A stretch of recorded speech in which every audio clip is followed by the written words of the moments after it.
నందకులగోత్రోద్భవస్య పుచ్చయ్య లక్ష్మీ నరసింహ నామధేయస్య శ్రీధర్ నామధేయస్య శ్రావణీ నామధేయస్య శ్రీహిత్ నామధేయస్య శ్రీకృతి నామధేయస్య సహకుటుంబానాం సహ బంధవానాం క్షేమస్థైర్యధైర్యవీర విజయాభియారోగ్య అష్టైశ్వర్యాభివృద్ధ్యంత్రమాణైశ్వర్య కామ్యమోక్షదశార్దైవజనంగేశ్వర అనుగ్రహ ప్రసాద ఫలసిద్ధ్యర్థం అభిషేక పూజాంచ కరిష్యే. శ్రీ పుణ్యలింగేశ్వర శ్రీ మహాపుణ్యలింగేశ్వర శ్రీ పుణ్యలింగేశ్వర శ్రీ మహాపుణ్యలింగేశ్వర లింగాకారము నీవై అఖిలము కాచే ఈశ్వర. ఓం శతమానం భవతి శతాయు పురుష శతేంద్రియ ఆయుష్యేవేంద్రియే ప్రతిష్టతి శతమనంతం భవతి శతమైశ్వర్యం భవతి శతమితి శతం దీర్ఘమాయు. శ్రీ మహాపుణ్యలింగేశ్వర స్వామి దేవత అనుగ్రహ ప్రసాద ఫలసిద్ధిరస్తు తథాస్తు తథాస్తు తథాస్తు.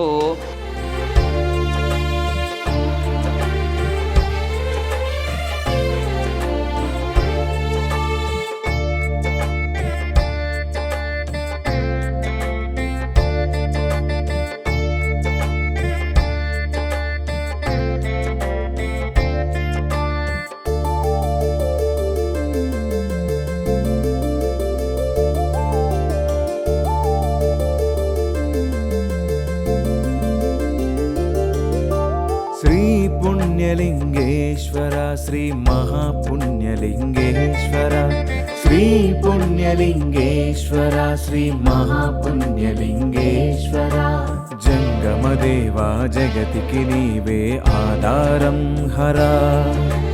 దిక్కులేనట్టి దీన జనులకు దిక్కైన శంకరా మక్కువతో అక్కున చేర్చుకునే ఆత్మలింగేశ్వర.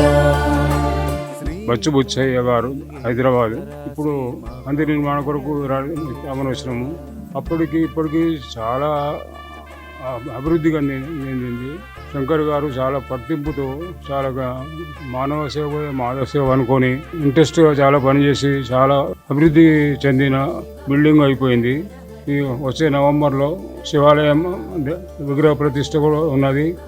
మానవ సేవ మాధవ సేవ అనుకొని చేస్తున్నారు కాబట్టి చాలా గొప్ప విషయం ఇది, చాలా గ్రేటు. అందుకే తనకి ధన్యవాదాలు చెప్తున్నాను. నా పేరు శ్రీహిత్. నేను మా అమ్మ నాన్న మా తాతతో చెల్లితోని ఇక్కడికి వచ్చాను. చాలా బాగా ఉంది.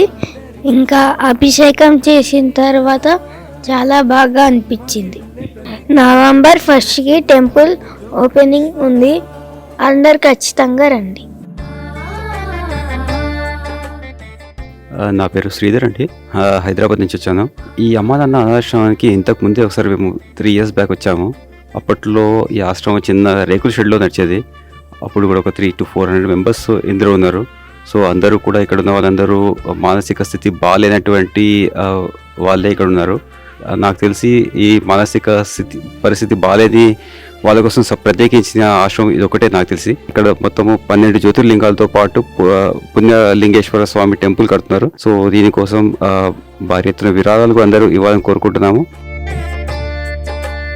Hello, my name is Sravani అండి. నేను మా హస్బెండ్తో వచ్చాను. 3 years బ్యాక్ వచ్చినప్పుడు అసలు రేకుల షెడ్లో చాలామంది అసలు అనాథలుగా మెంటల్ ఎబిలిటీ ఏమీ లేకుండా చాలా ఇబ్బందిగా ఉన్నారు. కానీ అప్పటికి 3 yearsకి ఇప్పటికి చాలా డెవలప్మెంట్ ఉంది. గట్టు శంకర్ గారు చాలా డెవలప్ చేశారు. బిల్డింగ్ పూర్తయింది. నవంబర్ 1కి టెంపుల్ ఇనాగ్రేషన్ ఉంది కాబట్టి మీకు తోచినంత సహాయం చేసి వాళ్ళకి హెల్ప్ చేయాలని కోరుకుంటున్నాను. అమ్మా నాన్న అనాథాశ్రమంలోని అభాగ్యుల ఆకలి తీర్చేందుకు మానవతామూర్తుల అన్నదాతల సహాయాన్ని కోరుతున్నాము. ఈ రక్షణాలయంలో జీవిస్తున్న నిర్భాగ్యులకు 3 పూటలా అన్నదానం చేసేందుకు నిత్యావసర వంట సామగ్రి నిల్వలు సరిపోక ఇబ్బంది అవుతోంది. ఈ స్థితిలో ఆకలి తీర్చే మానవతామూర్తుల సాయం కోసం ఈ అభాగ్యులు ఆశగా చూస్తున్నారు. దయగల దాతలారా, వీళ్ళు మీ బిడ్డలే అనుకుని నిత్యావసర వంట సరుకులను అందిస్తే వాళ్ల ఆకలి తీరడం ద్వారా ఆ పుణ్యమంతా మీకే దక్కుతుంది. సేవాభావంతో మీరిచ్చే కేజీ బియ్యంతో 4 అభాగ్యులు కడుపు నిండా తింటారు. 3 పూటల 1800 మంది ఆకలి తీర్చాలంటే ఎంత కష్టమో ఒక్కసారి ఆలోచించండి. దయచేసి బియ్యము, పప్పు, నూనె, కూరగాయలు ఇలా ఏదైనా సాయమందించి శ్రీ పుణ్యలింగేశ్వరుని అనుగ్రహానికి పాత్రులు కండి.